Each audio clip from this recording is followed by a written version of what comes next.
Section 1. A city of heat, debt, and fever. St. Petersburg feels less like a city than a pressure chamber. The streets are crowded, the air is heavy, and poverty seems to leak from every doorway.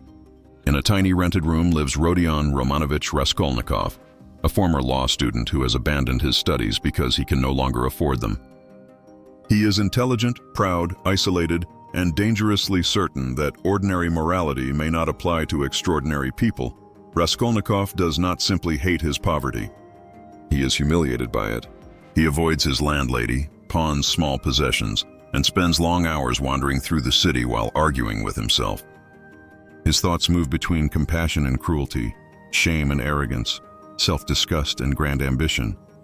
He is not yet a murderer, but he already lives inside the mental prison that will make murder possible. Dostoevsky begins the story before the crime, because the act itself is only one moment in a much larger collapse. Raskolnikov's real conflict is not between himself and the law. It is between his theory of human greatness and the stubborn reality of human conscience. Section 2. The theory of the extraordinary man. Raskolnikov has developed an idea that divides humanity into two groups. Most people are ordinary. They must obey laws, customs, and moral limits because society depends on their obedience. But a rare few are extraordinary. These people move history forward. They may break laws, destroy lives, or cross moral boundaries if a greater future demands it. He thinks of conquerors, lawmakers, and revolutionaries, figures who caused suffering but were later celebrated because history accepted their success. If such people are praised after killing thousands, why should one intelligent person be condemned for removing a single harmful life? This is not merely an intellectual exercise. Raskolnikov wants to know which kind of person he is. He wants to test whether he belongs among the ordinary people who tremble before morality, or among the extraordinary ones who create new rules. The murder he plans is therefore both practical and philosophical. He needs money, but he also needs proof of his own greatness. Section 3. The pawnbroker. The target is Alyona Ivanovna, an elderly pawnbroker who profits from the desperation of poor people. Raskolnikov convinces himself that her death could be justified. She is cruel. She contributes nothing. Her money could help students, families, and countless suffering people. The argument sounds almost humanitarian. Kill one useless person, then use her wealth to rescue many others. But beneath the logic is something more personal. Raskolnikov wants freedom from humiliation. He wants power over his own life. Most of all, he wants to prove that he can act without being limited by fear or guilt. He begins rehearsing the crime. He studies the building, prepares a fake object to pawn, and hides an axe beneath his coat. Yet even before he acts, his body rebels. He becomes sick, anxious, and unstable. His theory promises cold, rational control, but his nervous system already understands what his pride refuses to admit. Section 4. Marmeladov and the suffering of others. Before the murder, Raskolnikov meets Semyon Marmeladov, a ruined government clerk destroyed by alcoholism. Marmeladov speaks openly about his failures. His wife, Katerina Ivanovna, is sick and desperate. His daughter Sonia has been forced into sex work to feed the family. Raskolnikov is both repelled and moved. He listens to Marmeladov describe shame with a strange mixture of self-hatred and theatrical honesty. Later, Raskolnikov gives the family money even though he desperately needs it himself. This moment reveals the contradiction at the center of his character. He can imagine killing a woman for an abstract theory, yet he cannot ignore visible suffering in front of him. He wants to become a man beyond compassion, but compassion repeatedly breaks through his defenses. The tragedy of Raskolnikov is not that he has no conscience. It is that he tries to build a philosophy strong enough to silence it. Section 5. The letter from home. Raskolnikov receives a letter from his mother. She explains that his sister Dunya plans to marry Porfiry Petrovich Luzhin, a wealthy and calculating man. Luzhin wants a poor wife because he believes dependence will make her obedient and grateful. Raskolnikov immediately understands that Dunya is sacrificing herself for him. She hopes the marriage will provide financial security and help him return to university. He is furious because the arrangement mirrors the very world he hates. Poverty forcing people to sell their freedom. The letter deepens his desperation. He begins to imagine the murder not only as a personal test, but as a rescue.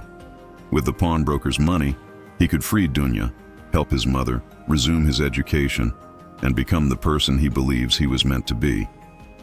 The more emotional the motive becomes, the more he disguises it as reason. Section 6. The murderer Raskolnikov enters Alyona Ivanovna's apartment with the hidden axe.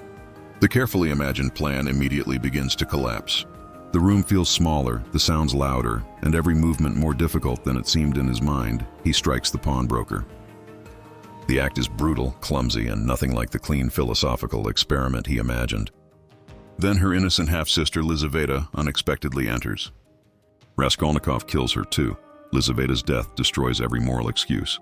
She is not cruel, powerful, or harmful. She is simply in the wrong place.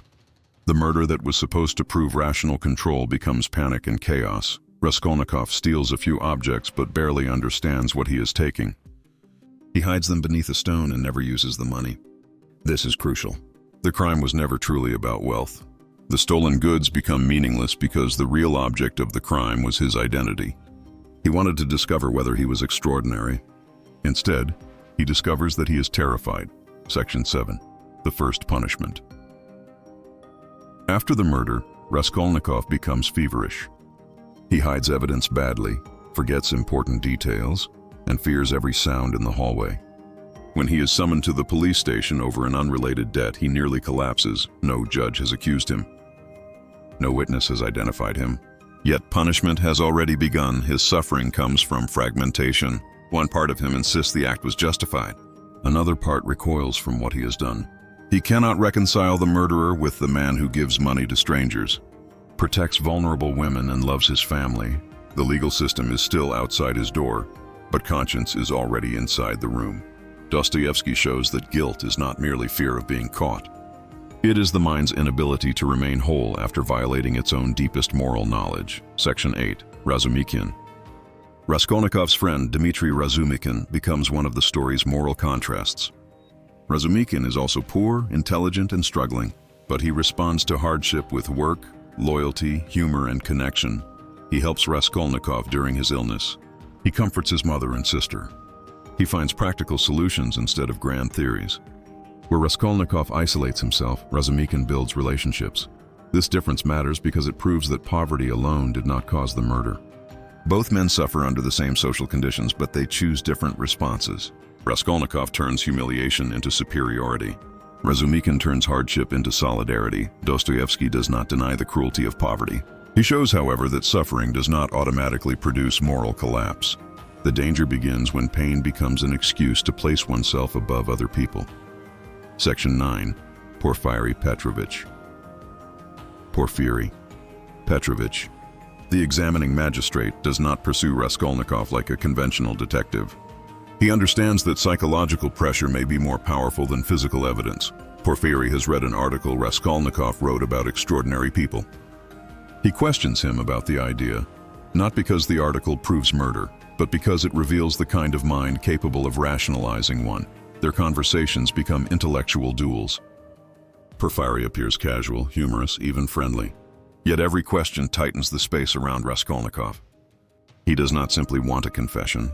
He wants Raskolnikov to understand why he must confess. Porfiry senses that Raskolnikov's pride is both his defense and his weakness.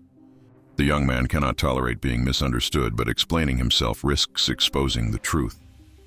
Every conversation forces him to choose between silence and self-revelation. Section 10. Sonia. Marmeladova lives in poverty and social disgrace, but she becomes the moral center of the novel. She has sacrificed herself for her family, yet unlike Raskolnikov, she does not transform sacrifice into superiority. Sonia suffers without pretending that suffering makes her exceptional. She remains compassionate, humble, and spiritually open. Raskolnikov is drawn to her because she represents something his theory cannot explain. He sees that society has treated her cruelly. He sees that she has crossed social boundaries to survive. Yet she has not lost her ability to love. In his system, weakness should make a person contemptible. Sonia's goodness reveals that moral strength may exist precisely where society sees shame. She does not defeat Raskolnikov through argument. She creates a space where he can speak without being reduced to either a monster or a genius.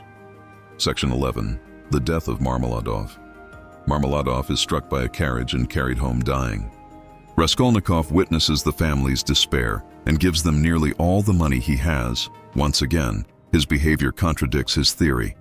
The murderer acts with generosity. The man who declared some lives expendable cannot walk away from one dying drunk and his grieving family. This contradiction does not make him innocent. It makes him divided. Raskolnikov wants one final answer to who he is, but human beings are not equations. He is capable of cruelty and compassion, pride and tenderness, destruction and sacrifice. The novel refuses the comfort of a simple villain. Raskolnikov's complexity makes his crime more disturbing because evil does not come from an inhuman creature. It comes from a human being who has taught himself to treat another person as an idea. Section 12. Luzhin arrives as the respectable version of Raskolnikov's philosophy. He does not commit murder, but he believes self-interest should govern life. He treats relationships as transactions and poverty as an opportunity for control. When Dunya rejects him, Luzhin attempts to punish Sonia by secretly placing money in her pocket and accusing her of theft. He expects society to believe him because he is wealthy and respectable, while Sonia is poor and stigmatized. The scheme is exposed, but its moral meaning is clear. Luzhin uses legal appearances and social prejudice to destroy another person. Raskolnikov used an axe. Luzhin uses status. Dostoevsky shows that cruelty can wear clean clothes. A person may never break the criminal law and still build an entire life around domination, humiliation, and calculated harm. Section 13. Svidrigailov. Arkady Ivanovich Svidrigailov is connected to Dunya's past and represents another possible future for Raskolnikov. He is intelligent, wealthy, sensual, and almost completely detached from ordinary moral limits. Svidrigailov does not need a theory to justify himself. He simply follows desire. He has committed serious wrongs, manipulated vulnerable people, and treated others as objects. Yet he is also capable of generosity and moments of insight. Like Raskolnikov, he cannot be reduced to one moral category. But unlike Raskolnikov, he has lived longer without a stable moral center. The result is emptiness. Svidrigailov becomes a warning. A person who successfully silences guilt does not necessarily become free. He may become hollow. Section 14. Dunya's resistance. Dunya is often placed in situations where powerful men assume they can control her. Luzhin expects gratitude. Svidrigailov expects desire. Even Raskolnikov sometimes treats her choices as extensions of his own pride. But Dunya repeatedly refuses to surrender her agency. She ends the engagement with Luzhin. Later, when Svidrigailov traps her and tries to force an emotional response, she resists him. Her courage is different from Raskolnikov's imagined greatness. She does not need to dominate another person to prove her strength. She protects her dignity without creating a theory that places her above humanity. Dunya shows that moral courage is often quiet, practical, and relational. It does not require the destruction of another life. Section 15. The confession to Sonia. Raskolnikov finally tells Sonia that he killed the pawnbroker and Lizaveta. The confession is painful because he still cannot explain himself honestly. He offers multiple motives. He needed money. He wanted to help his family. He wanted to test his theory. He wanted to become powerful. Each answer is partly true, but none is complete. Eventually, the deepest motive emerges. He wanted to dare. He wanted to know whether he could step over another person and continue forward. Sonia does not excuse him. She tells him that he must accept suffering, confess publicly, and return to humanity. Her response is not legal but spiritual. The crime separated him from others. Confession must reverse that separation. For Raskolnikov, this is terrifying. He can imagine prison more easily than humility. Section 16. The false confession. A painter named Nikolai falsely confesses to the murders. For a moment, Raskolnikov appears to have a path to escape, yet the false confession does not free him. His suffering is not caused only by the investigation. Even if another man were convicted, Raskolnikov would remain trapped inside his own mind. Porfiry understands this. He tells Raskolnikov that he knows the truth and urges him to confess voluntarily. He even suggests that suffering may give him a future. This is not because prison is magical or pain automatically purifies. It is because responsibility is the first honest relationship Raskolnikov can form with his crime. As long as he hides behind theory, he remains psychologically bound to the murder. Section 17. Svidrigailov's final night. Svidrigailov learns Raskolnikov's secret and briefly holds power over him. But his own life is collapsing. After Dunya rejects him, he gives money to several people, arranges practical help for Sonia's family, and walks through the city alone. His final hours are filled with disturbing dreams and memories. He encounters the emptiness he has tried to escape through pleasure, manipulation, and indifference. Then he kills himself. Svidrigailov's death shows one possible end for the extraordinary man. Not triumph, but a world in which nothing has enough meaning to justify continued existence. Without responsibility, freedom becomes isolation. Without love, desire becomes repetition. Without moral limits, life loses shape. Section 18. The public confession. Raskolnikov goes to a public square. Sonia has told him to bow to the earth, acknowledge what he has done, and speak the truth. At first, he struggles. Pride remains powerful. He still thinks of confession as defeat. He still wants to preserve the idea that his failure was practical rather than moral, yet he eventually goes to the police and confesses. The confession is not a complete transformation. He does not instantly become humble or spiritually renewed. He still resists the conclusion that his theory was wrong. But the act ends the lie. For the first time since the murder, his outer life and inner knowledge begin to move toward the same truth. Section 19. Siberia. Raskolnikov is sentenced to penal servitude in Siberia. Sonia follows him and settles nearby. She visits, helps, and waits without demanding emotional reward. At first, Raskolnikov remains proud and emotionally distant. The other prisoners dislike him because they sense his contempt. He still believes he failed because he was not strong enough, not because murder itself was wrong. This is an essential part of the ending. Legal punishment does not automatically create moral understanding. A prison sentence can restrain the body while leaving pride untouched. Raskolnikov must confront a deeper question. Does he want to return to human connection? Or does he still prefer the lonely superiority of his theory? Section 20. The Dream of the Plague. In Siberia, Raskolnikov dreams of a plague spreading across the world. The disease convinces each infected person that he alone possesses the truth. People become unable to communicate. Every group believes itself morally and intellectually superior. Society collapses into conflict because no one can recognize another mind as legitimate. The dream transforms Raskolnikov's personal theory into a global nightmare. His extraordinary man philosophy is not only dangerous because it permits murder, it destroys the possibility of shared reality. If everyone believes personal certainty is higher than moral responsibility, cooperation becomes impossible. The plague is pride turned into civilization. Section 21. The Beginning of Change. One day, Sonia visits Raskolnikov near the river. Something in him finally breaks open.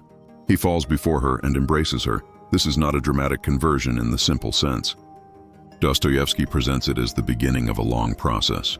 Raskolnikov does not suddenly become perfect. He begins to love that matters because love is the opposite of his theory.